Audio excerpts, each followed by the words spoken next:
I told myself that I wasn't ever going to talk about Marvel for several reasons, actually. Partly because I've been checked out of Marvel for a while now. The last time I'd say I was properly invested was maybe like 2023. It's a bit of a generalization. Like I knew I was still going to show up for all the Spider-Man stuff, but like aside from that, like wider MCU, I like wasn't like following super closely. Also because Marvel fans scare me. Because I haven't been like super invested in Marvel for a while now, I was pretty much oblivious to the fact that Doomsday was coming out so soon. I completely forgot it was happening. I didn't know that was happening. It's really powerful. And I was content to stay that way. And that was until I saw people talking about it. And it sparked my curiosity. And I wish I'd stayed curious. That trailer was not good. Like to the point where I now feel compelled to talk about it. So I thought I'd hop on here, do a quick little thing explaining my thoughts on the Avengers Doomsday trailer, which nobody in particular really asked for, but like here it is anyway. This may be a bit of an unpopular, I don't actually know if it's a lukewarm take at best, to be fair, but I think the MCU should have ended with Far From Home. I think it should have been like a little epilogue to Endgame, and that was it. It could have been the ending to like a nice strong 11 years, and that should have been that. And instead, here we are, what, 7 years later? And we're still going. I feel like it makes everything that happened in Endgame have so much less weight. Not only when you keep going after a film called Endgame. Like what was the end in Endgame for? When it was not the end of the game, when it seems it was only maybe the 2-minute mark. But also when you keep reviving characters who we thought we were seeing for the last time, I will get round to that. Believe you me, I will get there. But yet, Marvel persisted. Here we are, we're still going, and so we've ended up with the Doomsday trailer. So my number one problem with it is that it just, from the trailer alone, I can see so many structural issues that are going to come up with the film. Why are there so many people? Because I think, okay, if you look at the MCU as in 2008 to 2019, we are at the equivalent currently of the Age of Ultron mark-ish, I think. So that was the second Avengers movie. We'd already had a team up before, so we'd already dealt with like the points at which characters would need to be meeting for the first time. Why is this film about to be the first time that about 40 people are meeting? 40 is a bit of an exaggeration, but comparative to like the first Avengers movie, at least it was only 6 people meeting. Why are there so many people in this one shot? Like what? I feel like it immediately tells me that this film is going to be like a strong 75% character introductions. And it's going to be all these quippy meetups, and it's like, oh, what would happen if this character spoke to this character? Ha ha ha. And then we'll have like 20 minutes left to deal with the actual plot. And I feel like I can feel my future self being confused. I also think that it's not going to have the effect that Marvel's going to want it to have, in the sense that like, yes, the first Avengers movie was these characters all meeting each other for the first time, but it was developing and working through their dynamics, which works when there's only 6 people.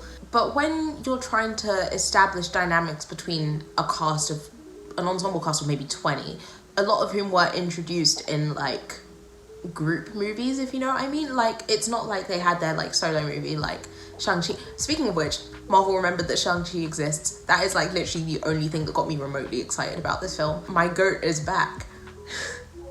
But like, say Fantastic Four First Steps, that's a film that introduces 4 characters at once. Characters who are introduced in like the context of a group, we only spend maybe 25% of the movie with them anyway, the one in which they were introduced.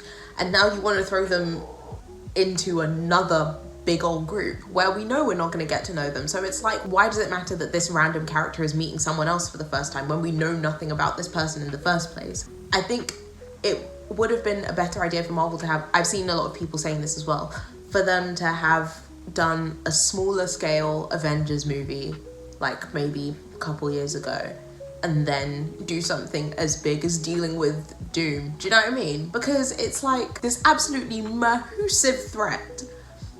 But then also, not only are we dealing with that, we're also introducing characters to each other for the first time. It's like, we don't have time for this. And it's gonna be 3 hours of establishing relationships. And it's like, it's not what you want.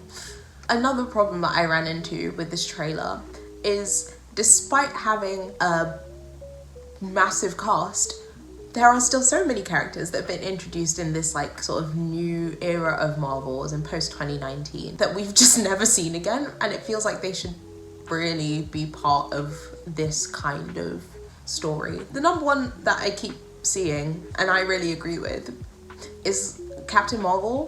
Where is Carol? Where have they put her? Where's she gone? Because you'd think this situation would be one where they'd be like, I will get on to Thor's "We Need a Miracle," but let's just say I think Captain Marvel would have been a strong contender to fulfill that miracle-shaped hole in the event. What am I talking about? The point is, Carol would be really useful right about now. Where has she gone? And I feel like there was so much build up to her being important in Endgame. It was like, ooh, see this character, you're gonna get to know her and she's gonna be a really important part of the future of Marvel. So where's she gone? Other characters who I think Marvel might have forgotten that they exist is, where are the Eternals? Because the last time we saw them was, what, 5 years ago? Where are they? Like, what was the point in that film? Like, yeah, it wasn't the best film Marvel's ever done. Like, I thought it was, like, okay, but I feel like it suffered from the problem of, like, introducing 11 characters at once, which is why, can you see why I'm skeptical about this upcoming Avengers film? But the Eternals are nowhere to be found. Where is Miss Marvel? Where's Wanda gone? Where's Monica gone? Sorry, where is Moon Knight? Where is he? Because that show was fire. Someone on Twitter was like, where's Rhodey? And I was like, you know what? Yeah, where is Rhodey? There's just so many characters that I feel like would be so relevant to this kind of plot and would also be able to meet this level of because there's an Avengers level threat and then there's Doctor Doom, it seems. Because if Thor was scared, why are we sending in the Thunderbolts? Love Yelena, like, I love Yelena, don't get me wrong, but like, I don't know that this is gonna be a fair fight. It's almost like Marvel had a wheel of names of all the characters that they've introduced in the last 7 years, and they span the wheel and they were just really unlucky with the pulls that they got, because I'm like, this team, I don't know how they're gonna... There are so many characters that have been introduced that are just underutilized. Still, we've had 7 years since Endgame to just introduce a bunch of people and never do anything with them again, and it just feels like a decision that's going to backfire, and I think this might be said backfire. And now on to my biggest issue with the trailer, which was a lot of people's problem. I'll give you a clue. It begins with an S and it ends in Steve Rogers. Why is he back? Someone tell me why he's back. This is what I meant when I talked about Endgame being a sort of closing thing and all of the decisions in it felt meaningful, and then Far From Home would have been a nice little epilogue film sort of thing.